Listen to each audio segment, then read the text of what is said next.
আজকে রান্না করব কচু দিয়ে বুট। এটা হচ্ছে আমাদের বাসায় আমার ভাইয়ের বউ খুব সুন্দর একটি রান্না করে, আমি আপনাদের সঙ্গে শেয়ার করছি। আপনাদের যদি ভালো লাগে তাহলে আপনারা বাসায় সেটা চেষ্টা করতে পারেন। সবাইকে স্বাগত জানাচ্ছি আমার ছোট্ট রান্নাঘরে এবং আমার প্রিয় রান্নাঘরে। আপনারা সবাই জানেন যে রাঁধতে আমার খুবই পছন্দ। খুব যে বাহাদুরি রান্না আমি পারি তা না, কিন্তু দেখে দেখে কিছু কিছু শিখবার চেষ্টা করি। কিন্তু যেটা আমি করি সেটা আমি যেটা বাসার জন্য করি সেটা আমি স্ক্রিনে অনেক সময় আনতে পারি না। যখন ক্যানাডায় থাকি তখন আমার বাচ্চাদের জন্য আমি স্পেশাল একটু ইংলিশ রান্না করি, ওরিয়েন্টাল, চাইনিজ, এগুলো চেষ্টা করি। আর আমি আমার জন্য যখন করি আমার ইউটিউবে তখন আমি চেষ্টা করি বাংলাদেশের পিওর বাঙালি রান্না। সো এখন আমার চুলাটা অলরেডি জ্বলছে, তো আমি এখন নারকেল তেল না, সয়াবিন তেল দিয়ে দিয়েছি। সয়াবিন তেলে আমি এখন যেটা করব, সরিষার তেল দেব,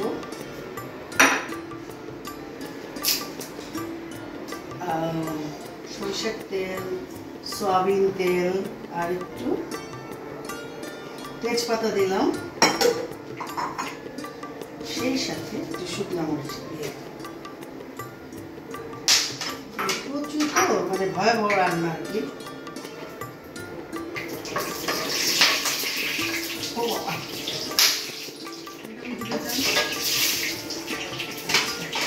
এখন যেটা আমি করবো, একটু জিরা দিয়ে নিতেছি,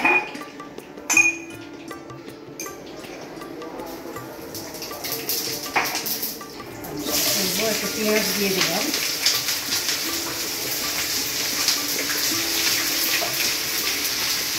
পেঁয়াজ রসুন আর খুব কচুর সাথে যায়।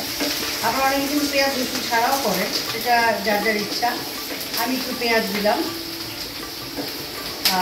পেঁয়াজটা আমাদের তো রান্না আসলে একই রকম, কখনো যখন খাসির মাংস বা অন্য কোনো রান্না থাকে তখন আমরা বড় করে কাটি। এখন আমি চেষ্টা করব এই কচুটা দিয়ে দিই, কচুটা সেদ্ধ করা করব। কচুর আগাটা, এখন তো সবাই কচু খুব, এটা আয়রন, প্রচুর আয়রন, মেয়েদের জন্য খুবই ভালো। আর সেই সাথে আমি একটু রসুন দিয়ে দিচ্ছি, রসুন খুবই ভালো যাবে এর সাথে।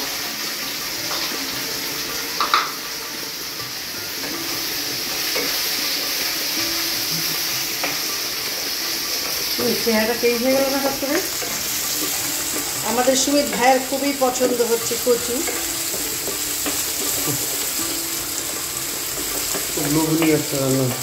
তাই না? শেষ করে দিতে পারবো না। হ্যাঁ, সেটা তো সবাই তোমার চেহারা দেখলে বুঝবে। লবণটা একটু হিসাব করে দিতে হবে, লবণটা হিসাব করে দিবেন। মরিচ দিব, অবশ্যই মরিচ দিলাম, একটু হলুদ, একটু জিরা,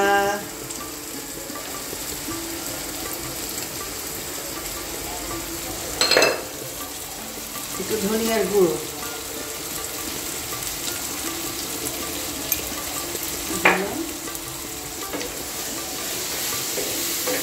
এটা সিদ্ধ করা, কিন্তু এটা যদি মেল্ট না হয়, মেল্ট মনে একদম যদি কাছাকাছি না হয় তাহলে কিন্তু দেখতে ভালো লাগবে না। সেই সাথে এখন আমি যেটা দেব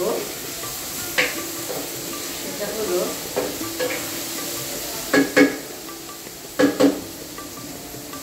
শিমে, এই যে বুটটা, তাকে সারা রাত আমি ভিজিয়ে রেখে সকালে সেদ্ধ করেছি, এই বুটটা দিয়ে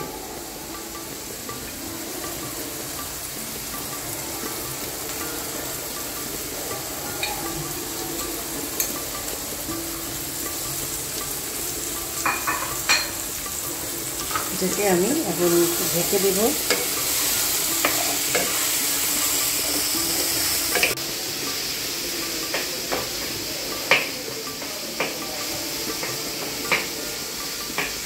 নামানোর আগে একটু নারকেল কোড়া দিয়ে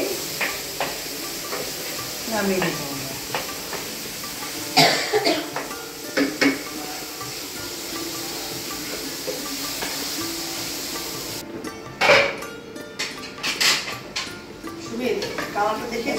और दारुण কালার তো। এখন আমি যেটা করব, কাঁচামরিচ দেব, এই যে কাঁচামরিচ দেব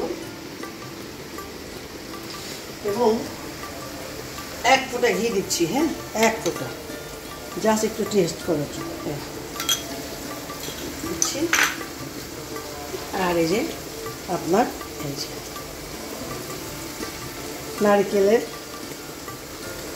নারকেল কোড়ানো দিয়ে দেব, ব্যাস।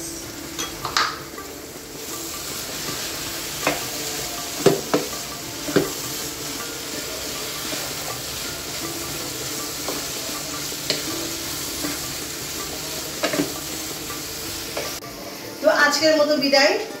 আমার রান্না হয়ে গেল কচুর শাক দিয়ে ছোলা বুট। সো আপনারা ইচ্ছা করলে আমার মতো করে দেখতে পারেন। আমার মনে হয় যে আপনারা সবাই খুবই আনন্দ পাবেন এবং আনন্দ করে খেতে পারবেন পরিবারের সবাইকে নিয়ে। সো আজকের মতো বিদায়। ভালো থাকবেন, সুন্দর থাকবেন, পরিবারের সাথে থাকবেন। প্রচণ্ড গরম, পানি খেতে হবে, জুস খেতে হবে এবং প্রচুর ফলমূল খেতে হবে এবং রোদ থেকে নিজেকে বাঁচাতে হবে।